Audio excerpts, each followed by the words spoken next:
जय हिंद पेश नमस्कार। सो फ्रेंड्स, बड़ी खबर ध्यान रखें, Bharat steel fighter jet advance medium combat aircraft आमका के साथ दुनिया का 4th कंट्री देश बन सकता है। और चीन के J-20 पर स्वदेशी एडवांस मीडियम कॉम्बैट एयरक्राफ्ट कैसे बढ़त हासिल करेगा। जी हाँ, चीनी PLA people liberation army air force की 5th जनरेशन की J-20 माइटी ड्रैगन ए के मेजर खिलाड़ी है। चेंगडू J-20 ए के single engine multi role steel fighter jet है, जिसे चीन की बढ़ती एयर पावर माना जाता है। J-20 कथित तौर पर पिछले साल प्रोडक्शन में चला गया था, जब एक घरेलू रूप से विकसित WS-10 इंजन से रशियन AL-31F टर्बोफैन इंजन को रिप्लेस किया था।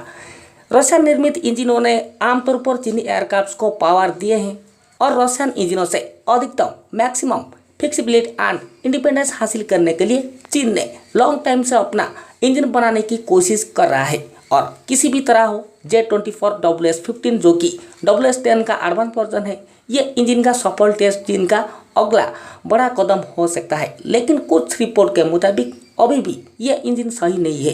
खैर, चीन के नेक्स्ट जनरेशन के टर्बोफैन इंजन WS-15 ने व्यापक परीक्षण पूरा कर लिया है। उनके मुताबिक चीनी मीडिया अकॉर्डिंग WS-15 का बाईपास रेटियो कम है और यह थ्रस्ट वेक्टर कंट्रोल में सक्षम है, जिसे 5th जनरेशन फाइटर्स के लिए डिजाइन किया गया था, दोनों भारी और मध्यम वेट फाइटर्स के लिए। जी हाँ, जैसे J-20 को WS-15 के साथ मिलाने की योजना थी, लेकिन चीन ने परीक्षण समस्याओं के कारण WS-10 इंजन के साथ रहना पसंद किया है।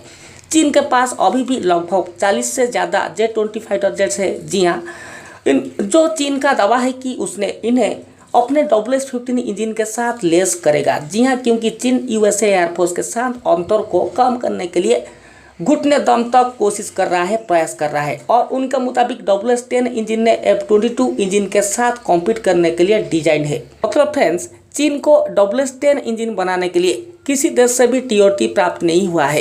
WS-10 या 15 इंजन रशियन टेक्नोलॉजी से कॉपी हुआ है, मतलब रशिया के साथ इनका भी TOT शामिल नहीं हुआ है, जिसके कारण ये इंजन J-20 स्टील फाइटर के ऊपर सही नहीं बढ़ता है। फिर भी ये फ्यूचर में बहुत ही सारे प्रॉब्लम को क्रिएट कर सकता है। खैर, ये चीनियों का गलत है, जो आगे उन्हें भुगतना पड़ेगा। अब हम आमका के ऊपर आते हैं। जी हाँ, भारत के नेक्स्ट जनरेशन के कॉम्बैट एयरक्राफ्ट को फर्स्ट प्रोटोटाइप के लिए हाल ही में देश के डिफेंस रिसर्च डेवलपमेंट ऑर्गेनाइजेशन द्वारा मेटल कट किया गया है।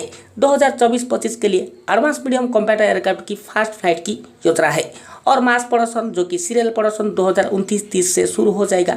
रिपोर्ट के मुताबिक इंडियन एयरफोर्स ने 40 आमका advance medium combat aircraft MK-1 variant fighters के साथ कम से कम 100 MK-2 वेरिएंट और कुछ अनमैन्ड मानव रहित विमानों के लिए भी ऑर्डर दे रहा है। और चीनी J-20 फाइटर की तरह आमका स्टील आमका में भी सुपर क्रूज कैपेबिलिटीज होने वाली है। आमका के साथ भारत 5th जनरेशन के स्टील्ड वारप्लेन मैन्युफैक्चर करने वाले देशों के कुलीन क्लब में शामिल एंट्री हो जाएगा। जैसे अब तक USA F-35 और F-22 रैप्टर फाइटर एंड रूस के Su-57 और चीन के J-20 अभी दुनिया में है। हालांकि आमका का निर्माण अभी भी बाकी है। चीन J-20 स्टील फाइटर के साथ कैसे कॉम्पीट करेगा। जी हाँ, फिर भी according to the report ADA aeronautical development agency के प्रमुख के उनके अनुसार आमका stealth and non stealth variant में उपलब्ध होंगे और इसे 2 फेजेस में तैयार किया जा रहा है। एक आमका MK-1 जिसमें मौजूदा अमेरिकी जनरल इलेक्ट्रिक एविएशन के 414 इंजन से पावर लिया जाएगा और MK-2 के साथ एक new more advanced and powerful engine जैसे एक विदेशी पार्टनर के साथ तैयार किया जा रहा है। जैसे भारत और फ्रांस अब 125 किलोन्यूटन दैथर्स्ट क्लास इंजन के जॉइंट डेवलप के लिए एक एग्रीमेंट पर पहुंचने की करीब है, जो इंजन 2028 तक आमका MK-2 को पावर देने के लिए तैयार हो जाएगा, साथ साथ फ्यूचर कॉम्बैट एयरक्राफ्ट के लिए भी। और फ्रेंड्स, जैसा हमें पता है कि आमका ट्विन इंजन के साथ single seater all weather swing role steel fighter jet होगा। यह air superiority, land attack, enemy air defence को मानना और इलेक्ट्रॉनिक्स वार सहित कई तरह के ऑपरेशंस करने में सक्षम होगा। आमका को सुपर क्रूज क्षमता और लो रडार क्रॉस सेक्शंस के लिए डिजाइन किया गया है, जो कि इसे शत्रु रडार से दूर रखने के लिए। जी हाँ, इसे दावे के साथ कुछ विशेषज्ञों ने अनुमान लगाया है कि भारतीय वायुसेना अपने फ्यूचर एयरक्राफ्ट आमका को F-35 पर मॉडल करेगी। जी हाँ, अगर यह सक्षम होता है तो यह India and USA air forces के बीच एक ग्रेटर इंटरऑपरेबिलिटी सुनिश्चित कर सकता है और PLA people liberation army air force के लिए बड़े सिरदर्द के रूप में आ सकती है।